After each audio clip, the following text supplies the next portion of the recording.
Dana, the arena erupted when you guys all came out. What was the experience, or what was the energy like when everyone came out? Well, you can just tell from the press conference what the weigh-ins and what the fight night's going to be like. So, yeah, this crowd is awesome, and I'm looking forward to it on Saturday. Just to confirm, we're looking at 23 weeks in a row for sellouts? Yeah, right? 23, yeah. 23rd sellout. Thank you. Dana, what's one fight that flies off the page for you? This weekend? Yes. Again, if it flies out, you got to go with the main event. The other one is the Costa Rockhold fight. Rockhold's been here saying nutty stuff all week. Paulo, the issues that he's had. The question is what kind of a fight is this going to be on Saturday night? If both these guys come out, there's a video of Rockhold kicking on Instagram right now that is insane. I mean, if these two come out and do what they're capable of doing, that could be the fight of the night. I'm just curious, yesterday at the weigh-ins, you were bombarded by a ton of Salt Lake City fans. I'm just curious what your thoughts were about being here in Salt Lake City and how you've enjoyed it. Yeah, this sport's crazy. I mean, humans recognize effort. I've said that since day one. I give max effort.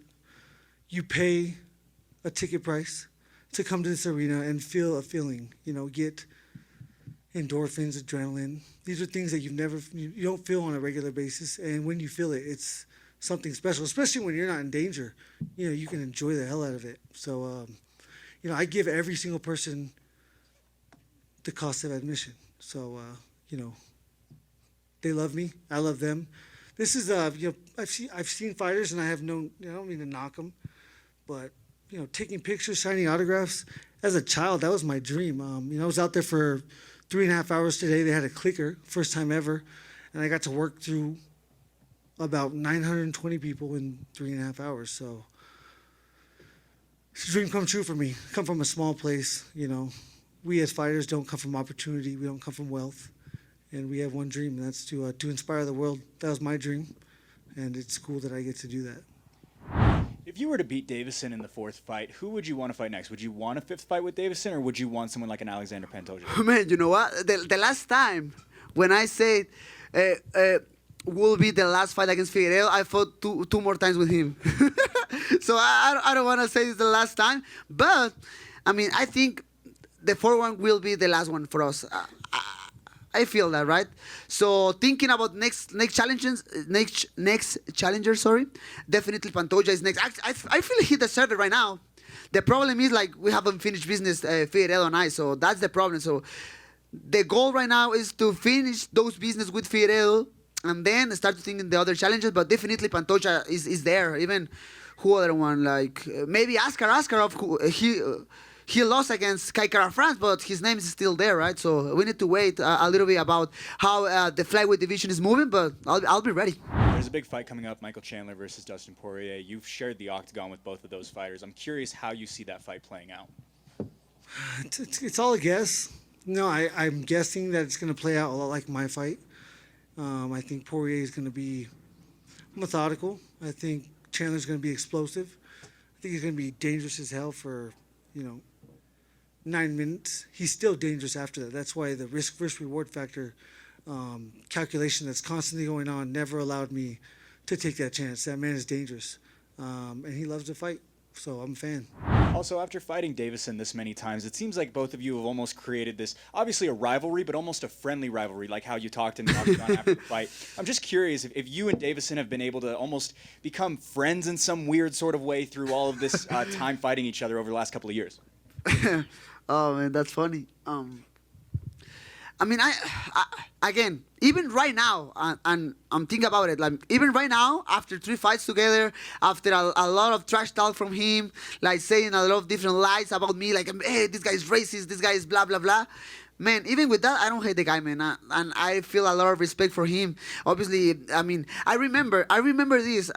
We had the post interview with Joe, and he came to the octagon. I'm start to say that to him because, man, I don't like the bad vibes in my life, man. And that thing about my daughter was real, man.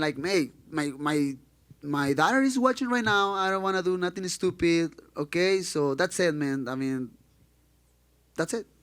So after that, he started to say like, "Oh, something happened with me in that interview, but now I'm alive again, and I want to throw everything against him." Even with that, man, I don't hate the guy, man. I understand he's trying to do something for his country, for his family. I still believe he has no good people around him, but it's not right now.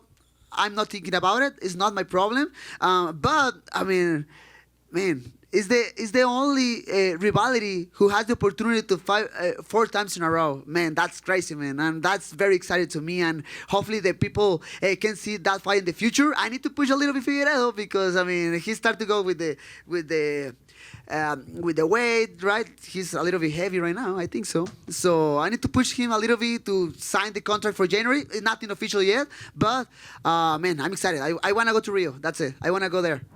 You've been on the same card as Kamaru for the last couple of fights, and so I'm just curious, is it kind of nice to not have to worry about fighting on the same card as one of your teammates? I mean, it's harder when your teammates are fighting. So, when he starts to make that walk right now, I'm trying to control it, but not think about it because I have zero control. And when you see someone that you care about that much go in there, and there's the factor of luck and chance, and they could come into play, it's nerve-wracking. So I'm just hoping the best for him. He's the best in the world. He works so unbelievably hard. You guys would not believe it. When the camera's on, when the camera's off, an hour before the workout, an hour after the workout, it's absolutely insane. I'm just curious what that felt like to feel that turn of the crowd throughout the 5 rounds. It felt amazing. I don't really focus much on the crowd, I've been in a situation where I was booed before and came out and winning. I don't really focus too much of my energy on the crowd. I just focus on being in a fight and getting the finish. I know if I go out there and perform, I know I can perform. The crowd will turn and they'll be on my side. He was the champion, so it was right to cheer him. He's deserved of the chair. He's been a long reigning champion. But I said it all week that I believe I was a better man, and tonight I proved that. Yeah. 6 years ago, you were here for a fight night, and you kind of talked about that it was on a specific day, and so it was kind of tough to get a big crowd out here. Tonight, you sell out a pay-per-view event. You have a huge opportunity with Leon capitalizing on this big fight. And so I'm just curious, what is it like seeing the world of mixed martial arts, or the sport of mixed martial arts, grow at such a high pace over the last 6 years? Yeah, no, it's been incredible. I mean, just over the last 2 years, it's been incredible. So, but tonight is a testament to that. I mean, you look at Rockhold and Paulo Costa tonight. They're both acting crazy all week. You don't know what to expect when they come out. But anybody who knows anything about the sport knows that if they come out and do what they are capable of doing, you're going to get a fight like we got tonight. Would you say those first 4 rounds, 4.5 rounds, I should say, were some of the toughest you've ever faced facing Kamaru? Yeah, it was a good. He done well. He done well. He's very good at what he does. He's a pressure fighter, wrestling, boxing, and he done good. Like I said, that was his best performance. That was the best he had to offer, and that was the worst I had to offer. So, if we do have a rematch, it's going to be a totally different story. We're probably in a situation, there was a minute left of the fight. You probably had people getting up and walking out because it looked like, this was going to be a shutout for Usman, and boom, a head kick. It's what makes this sport so great, so exciting, and why it's so fun. You can never take it for granted and think that something's over until it's actually over.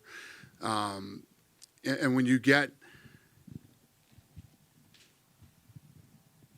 that moment, which was the head kick, and you have everybody in the arena at the same time, everybody who's home watching TV at the same time, everybody in bars at the same time, just explode. It's pretty special, man. The sport is pretty special. Yeah. Last question for me. If you could go back and talk to yourself 7 years ago, what would you say to yourself after losing to Kamaru 7 years ago? I don't know. Just keep believing, just stay believing in yourself. I know the path would have been hard. I took the hardest path in the UFC to get to this position. 10 fights in a row. Pandemic hit. I had to sit down for 2 years. Couldn't fight. Everyone doubted me, saying, you had too long of a layoff to come back and fight the pound for pound best. I said, listen, I am the best. I truly believe that in my heart, and no one else believed it apart from me and my team and my family, and I went out there and proved it.